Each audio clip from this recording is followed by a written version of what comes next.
Welcome back to my channel Madhu সঙ্গীতার রান্নাঘর। আজকে আমাদের রেসিপি মাটনটা ধুয়ে পরিষ্কার করে নিয়ে জিরে ধনে শুকনো লঙ্কা মিক্সির বাটিতে দিয়ে দিলাম।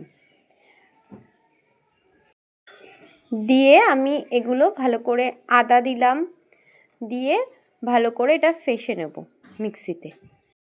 আর এদিকে পেঁয়াজ কেটে রেখেছি, সেটা মাংসটা আলাদা করে ম্যারিনেট করে রাখবো।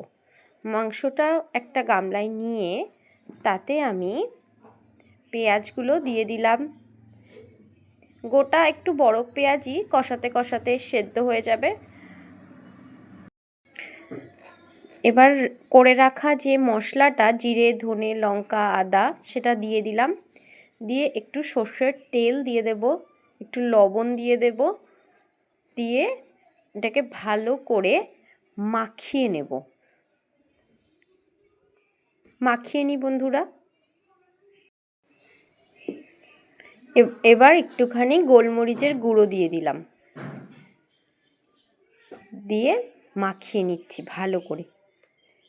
মাখিয়ে কিছুক্ষণ আমি এটা ম্যারিনেট করে আধ ঘন্টা মতো রেখে দেব মাংসটা। তারপরে গিয়ে আমি রান্না করব।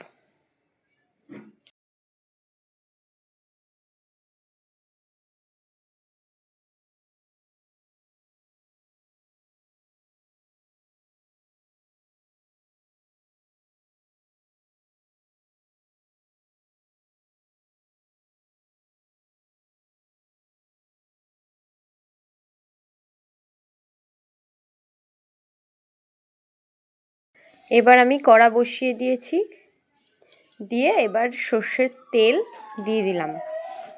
তেলটা গরম হয়ে গেলে জিরে শুকনো লঙ্কা তেজপাতা আমি ফোড়নে দিয়ে দিচ্ছি।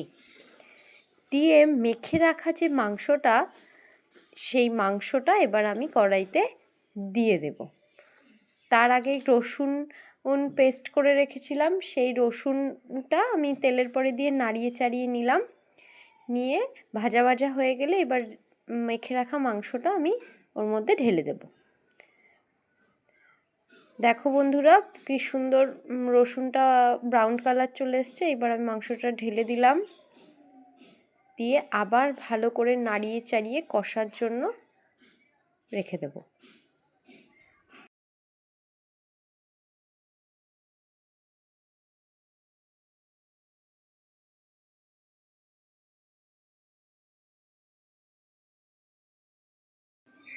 এবার একটু হলুদ দিয়ে দিলাম। দেখো কষা কষা মতো হয়ে গেছে। হলুদ দিয়ে আবার একটু নাড়িয়ে চাড়িয়ে নেব মাংসটা। এবার একদম মাংসটা কষা হয়ে গেছে। এইবার আমি এই পাশে গরম জল করে রেখেছিলাম, সেই গরম জলটা মাংসের মধ্যে ঢেলে দেব। এবার গরম জলটা ঢেলে দেব। তার আগে দেখো বন্ধুরা কালারটা কেমন এসেছে। তোমরা কমেন্ট করো যে মাটনের কালারটা কেমন এসেছে। এবার ভালো করে জলটা দিয়ে নাড়িয়ে চাড়িয়ে আমি ঢেকে রেখে দিলাম মাংসটা ফোটার জন্য। এবার ফুটে গেছে মাংসটা, দেখো তেলও বেরিয়ে গেছে মাংসে, কত সুন্দর হয়ে গেছে দেখো বন্ধুরা। এবার একটু গরম মশলা দিয়ে দিলাম। এবার আমি নাবিয়ে ফেলবো। মাংসর রান্নাটা ভালো লাগলে লাইক কমেন্ট শেয়ার করে দিও। সাবস্ক্রাইব করতেও ভুলো না কিন্তু বন্ধুরা। বাই।